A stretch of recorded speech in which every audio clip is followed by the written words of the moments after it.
What's up guys, it's Local Ninja and this is my coming out story. The questioning for me was when I was just a little boy and I would lock myself in my mom's bedroom and I would grab all of her nail polish with a white paper on standby just in case she walked in and caught me, and I would just blame it on painting.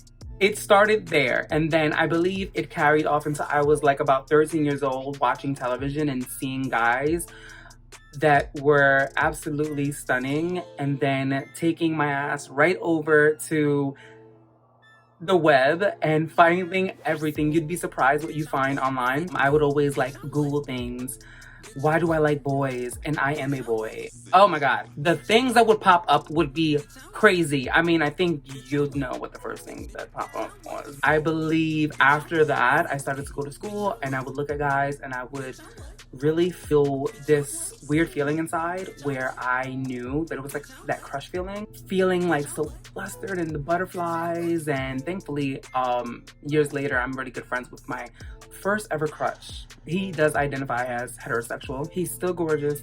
Hey, Javon. The questioning also happened when I would look at television and I would see really cute dudes, and it was really weird because I was super confused and I didn't really see anything on television growing up where I can put it together and say, okay, this is homosexuality or this is gay. I think that was the early stages of what's going on. I didn't find a lot in the media that helped me connect with what I identified with or the feelings that I was going through. The first thing that I kind of identified with was watching Tu Wong Fu, John Leguizamo, the role of Chi-Chi. That was my LGBT hero. Although John Leguizamo doesn't identify as homosexual, I still stand by Chi-Chi and still see Chi-Chi as my ultimate hero. I came into myself at 14 years old with all of the information that I had found online and everything else that I could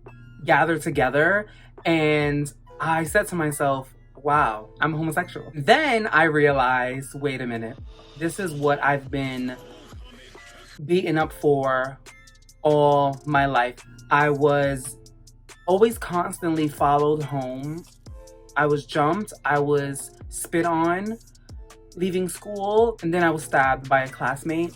I attended public school, which there was a range of all types of people. A lot of them was very closed-minded. And then think about it. We're all kids, we're all young, we don't know too much. I don't even know exactly what I am and what I'm doing at this age. So I could only imagine the fear that these people or these kids are going through, then reacting off of it, although it wasn't right. I now, as a grown man, have taken my power back because I understand what was going on in all of our lives as kids. Flipping that and being that person for someone else, whether it's a child, a teenager, or an adult, you still can inspire someone at whatever age. So as I was growing up, I decided to go to pride events, programs, after-school programs, and then that led me also to my cousin, Melinda, who is married now to her wife and identifies as lesbian. It was that moment where I finally found someone that I could talk to about what I was feeling, and they can tell me what they were going through and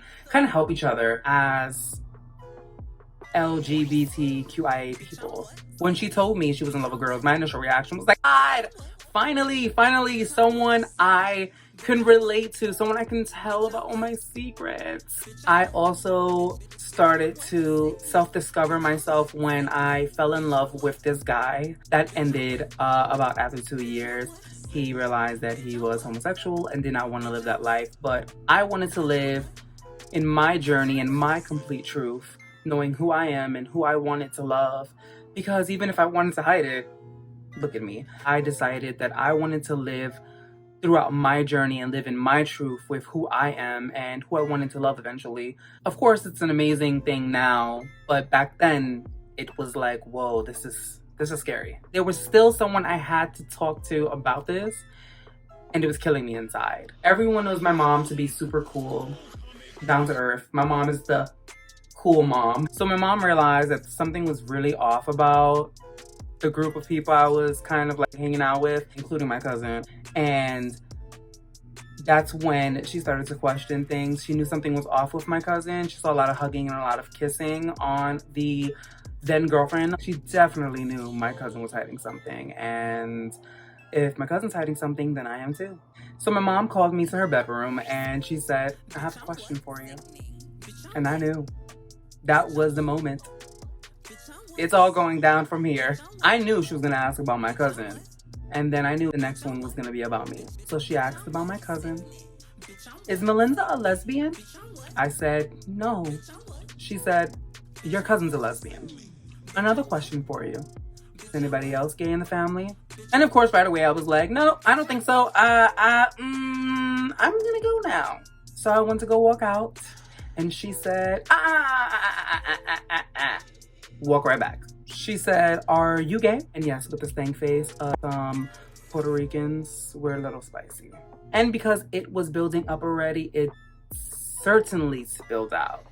I'm gay, what else do you want from me? What else do you need? And she stopped for a moment. She took one breath and she said, get out my room. I knew my mom was really supportive, but it was one of those moments like, uh-oh.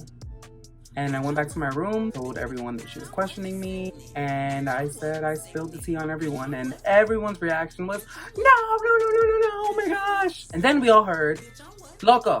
And that meant get up and go to the room. I went to the room and she said, I always knew, and I'm always gonna love you. And I felt so safe, even though she called me out and yanked it out of me. The self-affirmation came after telling my mother, for sure. Her space, which was her home, I could be anything that I wanted to be. The pride kicked in when I decided that I wanted to go to Harvey Milk High School.